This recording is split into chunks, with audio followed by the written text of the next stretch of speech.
Eldur, nú málaflutningi lokið í héraðsdómi. Ertu sáttur við niðurstöðu málsins eða hefur eitthvað út á það að setja? Já, var athyglisvert að sjá hvernig málsvörn Ríkisútvarpsins var háttað. Þeir vilja meina það að vinnubrögð Ríkisútvarpsins hafi bara verið í lagi og ég nú ekki sammála því.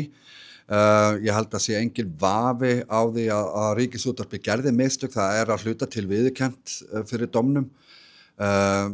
Það eru önnur deilumál, það kemur að eftir vill einhverjum miska og þess háttar, en fyrir mér þá raun og veru er miskabótakrafan ekki mikilvægasta atriðið í þessu fyrir mig.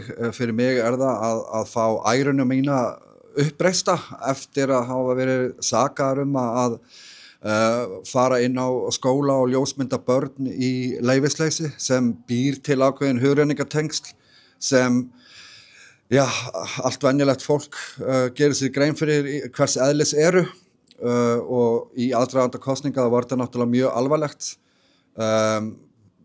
Mér finnst að blasa við að þetta hafi verið svona hálfgert jobb sem pantað af aktivistum sem eru ansnúnir mér persónulega og þeim samtökum sem ég hef verið í forsvari fyrir.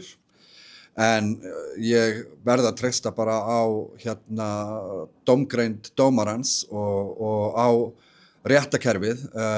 Ég held að málið okkar hafi verið ágætlega lagt fram í dag og við verðum bara að sjá hver framvinda málsins verður. Ef málið líkur ekki mér í vil núna þá mun ég taka málið lengra á æðri dómstig þangað til að æra mín uppreist.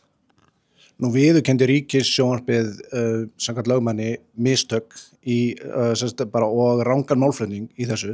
Telur það ekki hafa verið gert með fullnægjandi hætti? Nei, vegna þess að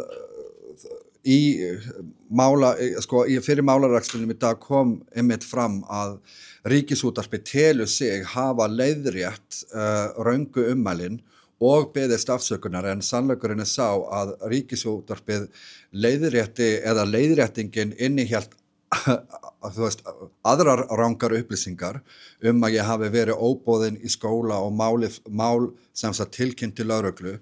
Það heldur ekki rétt, eða það ekki rétt að ég var óboðin og það kom engin afsökunarbeiðni. Þannig að Ríkisútvarpið hefur ennþá það dag í dag, nær ári síðar, ekki beðist afsökunar á þessum ummælum. Eldur Smári, takk kærlega fyrir. Takk fyrir.